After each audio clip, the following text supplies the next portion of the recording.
غور کیا جائے تو یہ سارا لفڑا ہی فالتو آبادی کا ہے۔ لفڑا کا مطلب ہے جھگڑا، وہ جھگڑا جس میں فضیحت بھی ہو، لیکن اس سے بھی اس لفظ کی پوری معنویت میں بیان نہیں کر سکا۔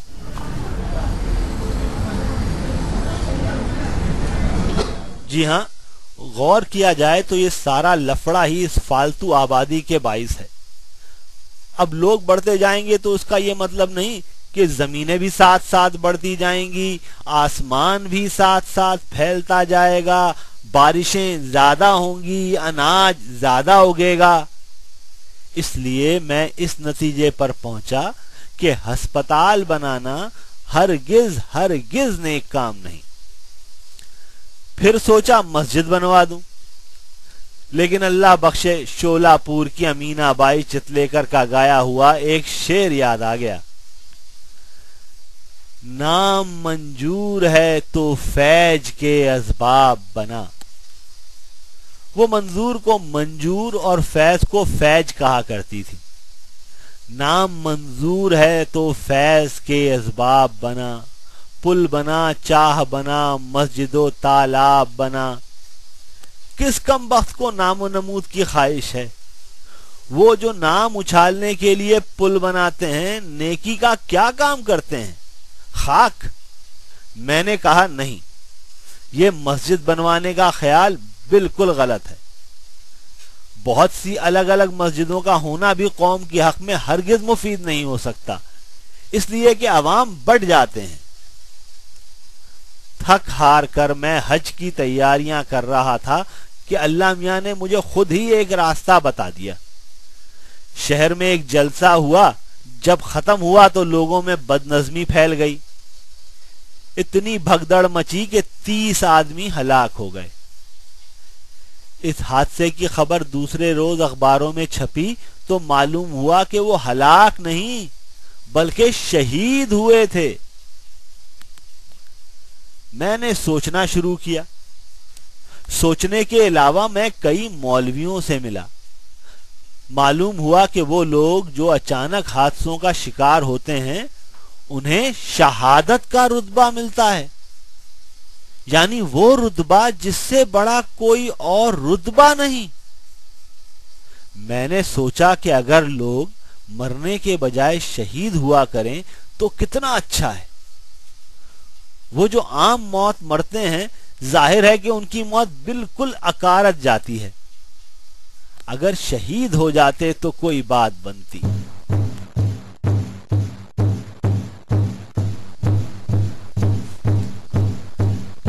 میں نے اس باریک بات پر اور غور کرنا شروع کیا۔ چاروں طرف جدھر دیکھو خستہ حال انسان تھے، چہرے زرد، فکر و تردد اور غم روزگار کے بوجھ تلے پسے ہوئے، دھنسی ہوئی آنکھیں، بے جان چال، کپڑے تار تار، ریل گاڑی کے کنڈم مال کی طرح یا تو کسی ٹوٹے پھوٹے جھونپڑے میں پڑے ہیں یا بازاروں میں بے مالک مویشیوں کی طرح منہ اٹھائے بے مطلب گھوم رہے ہیں۔ کیوں جی رہے ہیں؟ کس کے لیے جی رہے ہیں؟ اور کیسے جی رہے ہیں؟ اس کا کچھ پتہ ہی نہیں۔ کوئی وبا پھیلی، ہزاروں مر گئے، اور کچھ نہیں تو بھوک اور پیاس ہی سے گھل گھل کر مرے۔ سردیوں میں اکڑ گئے، گرمیوں میں سوکھ گئے، کسی کی موت پر کسی نے 2 آنسو بہا دیے، اکثریت کی موت خشک ہی رہی۔ زندگی سمجھ میں نہ آئی۔ ٹھیک ہے، اس سے حز نہ اٹھایا، یہ بھی ٹھیک ہے۔ وہ کس کا شعر ہے؟ اللہ بخشے شولہ پور کی امینہ بائی چتلیکر کیا درد بھری آواز میں گایا کرتی تھی، مر کے بھی چین نہ پایا تو کدھر جائیں گے۔ میرا مطلب ہے اگر مرنے کے بعد بھی زندگی نہ سدھری تو لعنت ہے سسری پر۔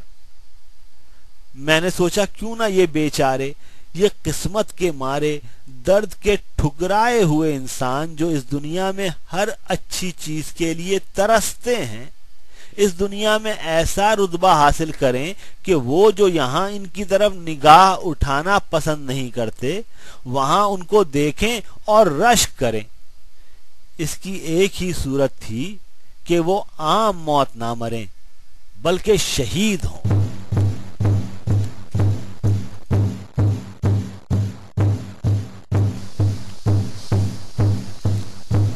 اب سوال یہ تھا کہ یہ لوگ شہید ہونے کے لیے راضی کیسے ہوں گے؟ میں نے سوچا کیوں نہیں؟ وہ کون مسلمان ہے جس میں ذوق شہادت نہیں؟ مسلمان کی دیکھا دیکھی تو ہندوؤں اور سکھوں میں بھی یہ رتبہ پیدا کر دیا گیا ہے۔ لیکن مجھے سخت نا امیدی ہوئی جب میں نے ایک مریل سے آدمی سے پوچھا کیا تم شہید ہونا چاہتے ہو؟ تو اس نے جواب دیا نہیں۔ سمجھ میں نہ آیا کہ وہ آدمی جی کر کیا کرے گا۔ میں نے اسے بہت سمجھایا کہ دیکھو بڑے میاں، زیادہ سے زیادہ تم 1.5 مہینہ اور جیو گے، چلنے کی تم میں سکت نہیں، کھانستے کھانستے غوطے میں جاتے ہو تو ایسا لگتا ہے کہ بس دم نکل گیا، پھوٹی کوڑی تک تمہارے پاس نہیں، زندگی بھر تم نے سکھ نہیں دیکھا، مستقبل کا تو سوال ہی پیدا نہیں ہوتا، پھر اور جی کر کیا کرو گے؟ فوج میں تم بھرتی نہیں ہو سکتے، اس لیے محاذ پر اپنے وطن کی خاطر لڑتے لڑتے جان دینے کا خیال بھی ابس ہے۔ اس لیے کیا بہتر نہیں کہ تم کوشش کر کے یہیں بازار میں، یہ ڈیرے میں جہاں تم رات کو سوتے ہو، اپنی شہادت کا بندوبست کر لو؟ اس نے پوچھا یہ کیسے ہو سکتا ہے؟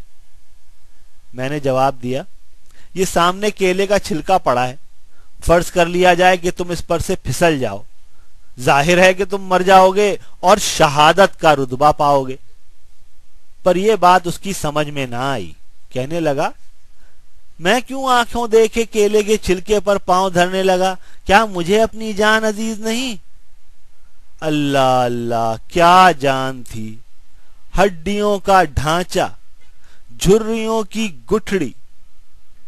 مجھے بہت افسوس ہوا، اور اس وقت اور بھی زیادہ ہوا جب میں نے سنا کہ وہ کمبخت جو بڑی آسانی سے شہادت کا رتبہ اختیار کر سکتا تھا، خیراتی ہسپتال میں لوہے کی چارپائی پر کھانستا کھنکارتا مر گیا۔ ایک بڑھیا تھی، منہ میں دانت نہ پیٹ میں آنت، آخری سانس لے رہی تھی۔ مجھے بہت ترس آیا، ساری عمر غریب کی مفلسی اور رنج و غم میں گزری تھی۔ میں اسے اٹھا کر ریل کے پاٹے پر گیا، معاف کیجیے گا ہمارے ہاں پٹڑی کو پاٹا کہتے ہیں، لیکن جناب جوں ہی اس نے ٹرین کی آواز سنی ہوش میں آ گئی اور چابی بھرے کھلونے کی طرح اٹھ کر بھاگ گئی۔ میرا دل ٹوٹ گیا، لیکن پھر بھی میں نے ہمت نہ ہاری۔ بنیے کا بیٹا اپنی دھن کا بڑا پکا ہوتا ہے۔ نیکی کا جو صاف اور سیدھا راستہ مجھے نظر آیا تھا، میں نے اس کو اپنی آنکھ سے اوجھل نہ ہونے دیا۔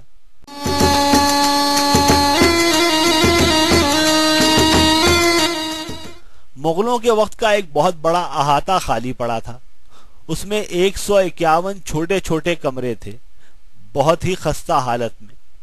میری تجربہ کار آنکھوں نے اندازہ لگا لیا کہ پہلی ہی بڑی بارش میں سب کی چھتیں ڈھہ جائیں گی۔ چنانچہ میں نے اس احاطے کو 10,500 روپے میں خرید لیا اور اس میں 1000 مفلوق الحال آدمی بسا دیے۔ 2 مہینے کرایہ وصول کیا، 1 روپیہ ماہوار کے حساب سے۔